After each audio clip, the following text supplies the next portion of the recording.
Understand that in just the last hour or so, one of the spiritual leaders of the Taliban has spoken out in Afghanistan, and we have our own Nick Robertson, who is standing by in Kabul, Afghanistan. Nick, can you tell us about what this spiritual leader had to say, please? Absolutely, Darren, and it was a very spiritual message. It was a rallying message in this time of adversity that the Taliban certainly perceive is coming upon them here. He said he addressed himself not only to the people of Afghanistan, but to all Muslims. In his speech, again, he talked about how they believed Osama bin Laden was innocent of what he was being possibly accused of.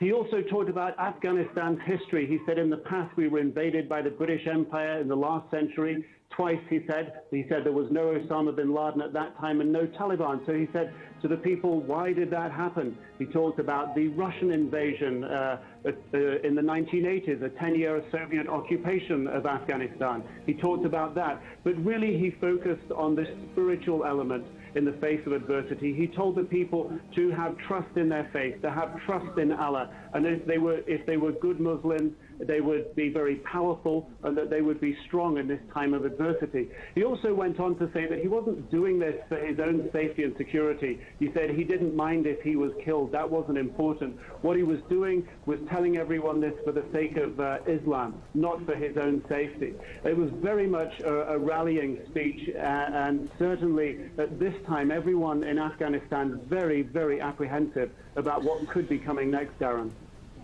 Nick, did he mention the United States in that speech?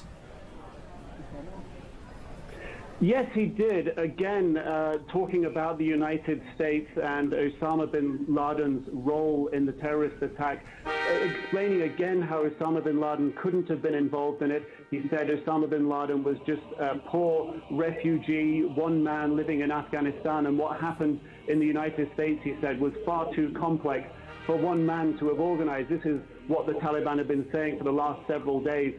Yesterday, they put it in the form that Osama bin Laden couldn't have trained so many pilots.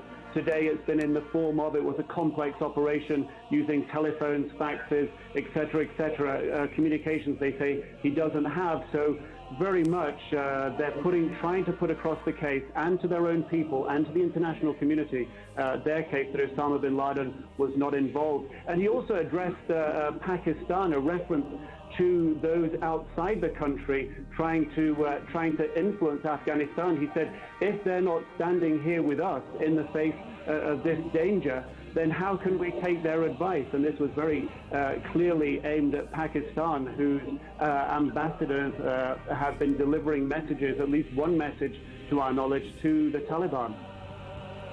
Nick Robertson in Kabul, Afghanistan. Nick, thank you very much. We hope to have the opportunity to check back with you. Of course, here in the United States, the focus is very much on the